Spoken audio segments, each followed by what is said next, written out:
అబ్బాయి నాకెందుకు, ఆఫీస్ లో 24 గంటలు పనిచేసి మీ ఆయన పెట్టి తింటాడు. తమ్ముడు కాబట్టి నీకు స్వీట్లు చేసి పెట్టింది, నాకు పెట్టే వేరే ఉన్నాయిలే. ఏంటో అవి? తిట్లు చివాట్లు. అప్పుడప్పుడు నాకు చాలే ఊరుకోండి. ఒరే కళ్యాణ్, వచ్చే శుక్రవారం మీ అక్క వాళ్ళ పెళ్లి రోజురా. ఓ వెరీ గుడ్. ఏం బావగారు, మరి పార్టీ ఎక్కడ ఏమిటా? మన ఫ్యామిలీ మెంబర్స్ మొత్తం ఊటీ మన గెస్ట్ హౌస్ లో ఒక వారం రోజుల పాటు హ్యాపీగా గడిపోతాం. అబ్బో, ఊటీలో అడ్డలకి నేను తట్టుకోలేను. పక్కనే లేనేమిటి. గుడ్ మార్నింగ్ బావా. Good morning. మన ఊటీ ప్రయాణం పక్కన టికెట్ల కోసం ఆఫీస్ లో చెప్పాను. Good, let's go for jogging. Come on. అమ్మా రేఖ, కళ్యాణ్ వచ్చేసాడు. అతనితో పాటు సరదాగా పరిగెత్తు, లైన్ లో పెట్టి వెళ్ళు వెళ్ళు.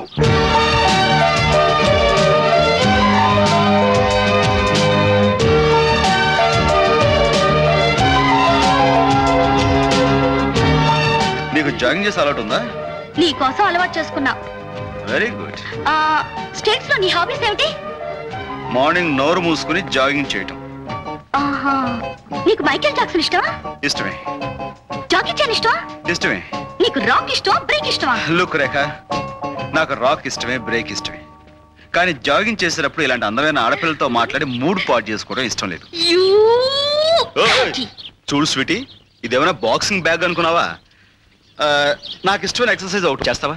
నీకు ఇష్టమైంది ఏం చెప్పినా చేస్తాను. ఒంటి కాలు జపం. ఒంటి కాలు చెప్పవా? అంటే కాలు పైకి లేపు. ఇలా కాదు, ఇలా మడత పెట్టి పైకి లేపు. దండం పెట్టు, కళ్ళు మూసుకో, 10 లెక్క పెట్టు. అంత ఫాస్ట్ కాదు, slow. 1 2 3 4 5 6 7 8 9 10. What is this daddy? Kalyan మాయమయ్యాడు, నువ్వు ప్రత్యక్షమయ్యావు. నీ బొంద, అతను మాయమవటం కాదే, నిన్ను మాయ చేసి పారిపోయాడు. Kalyan, you crazy.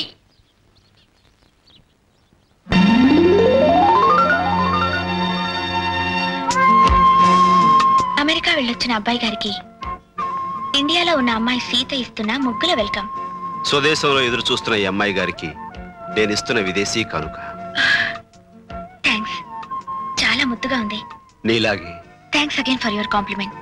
పద, నాన్నగారు నీ కోసం లోపల వెయిట్ చేస్తున్నారు. ఏమిటి మాధవి గారు, నాతో ఏదో విషయం చెప్పాలని రాశారు, చెప్పండి. గత 30 ఏళ్లుగా మా సంస్థలో ఎంతో నమ్మకంగా, విశ్వాసంగా పనిచేస్తున్నారు మీరు. అలాంటి మీరు నాతో ఏ విషయం చెప్పడానికైనా సంకోచించక్కర్లేదు, చెప్పండి. బాబు, కోట్ల రూపాయలతో జరిగే వ్యాపారం మీది. మీ నాన్నగారు వయస్సు మళ్ళడం వల్ల 3 ఏళ్లుగా వ్యాపార విషయాలు చూడడం తగ్గించుకున్నారు.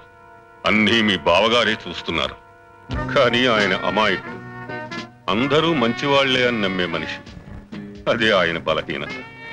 అది ఆసరాగా వెంకట్రాయుడు, పాపికొండలు కలిసి లెక్కలు తారుమారు చేస్తున్నారు. కాంట్రాక్టర్లతో కలిసి యథాశక్తి దోచుకుంటున్నారేమో అని నా అనుమానం. బాబు, ఇప్పటికే ఎంతో నష్టం జరిగిపోయింది. నువ్వు వెంటనే యాక్షన్ తీసుకోకపోతే డబ్బే కాక కంపెనీ పరువు ప్రతిష్టలు కూడా పోతాయి. ఈ రోజు నేను ఆఫీసులో అడుగుపెట్టిన మరుక్షణం నుంచి జరుగుతున్న అరాచకానికి ముగింపు ఆరంభమవుతుంది.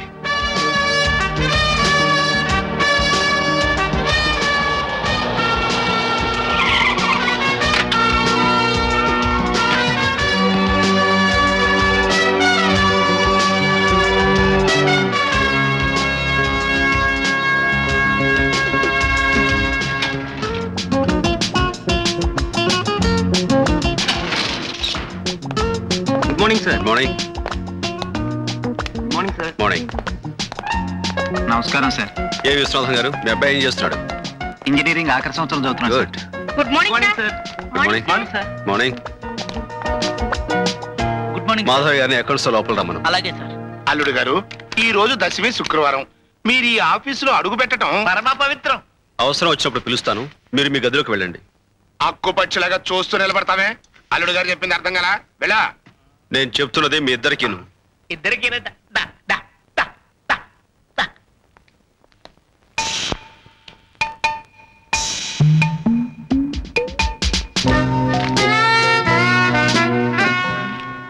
ఏదో తిడుతున్నాడయ్యా.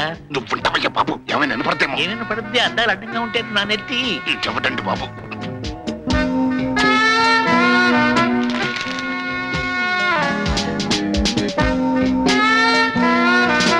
ఏమండి, రండి సార్, పిలుస్తున్నారు.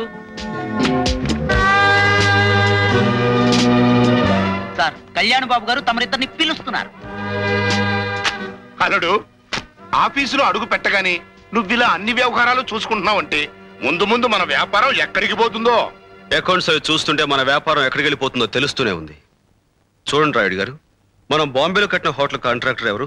రంజిత్ కుమార్. Vizag hotel contractor Ranjit Kumar. ఊటీలో మనం కట్టే హోటల్ కి రంజిత్ కుమారే. వేరు వేరు చోట్ల కట్టే హోటల్ కాంట్రాక్ట్స్ అని ఒకే మనిషికి ఎందుకు ఇచ్చాడు? అతడు చాలా సమర్థుడని బాబు. అతని సమర్థత ఏమిటో లెక్కల తేడాలోనే తెలుస్తుంది. I have got my own doubts. ఎల్లుండి ఎలాగ ఊటీ వెళ్తున్నాం గనక ఆ కన్స్ట్రక్షన్ తాలూకు అకౌంట్స్ అని అక్కడే చెక్ చేస్తాను. ఏ ఒక్క రూపాయి తేడా వచ్చినా ఎవరిని స్పే చేసేది లేదు. ఆ కాంట్రాక్టర్ పేరేమన్నారు? రంజిత్ కుమార్. అతనికి ఫోన్ చేసి మనం వెళ్లే సమయానికి అక్కడ అకౌంట్స్ తో రెడీగా ఉండమని చెప్పండి. అది కాదల్లుడు, హఠాత్తుగా చెప్పావనుకో ఏం చేయాలో విషయం అర్థం కాదు గనక నా మాట వినల్లుడు. Just a minute. మీరు మాటకు ముందు 2 సార్లు వెనక 2 సార్లు అల్లుడు అంటూ నాకే నచ్చలేదు. అదేమిటి బాబు, కాబోయే అల్లుడివి కదా అని. సారీ, నన్ను మేనల్లుడుగానే చూడండి తప్ప అల్లుడుగా అనుకోవద్దు. రేఖ మీద నాకు అభిమానం, స్నేహం తప్ప మరో ఉద్దేశం లేదు. అనవసరంగా మీరు ఏదేదో ఊహించుకోవద్దు. అండర్స్టాండ్? You can go.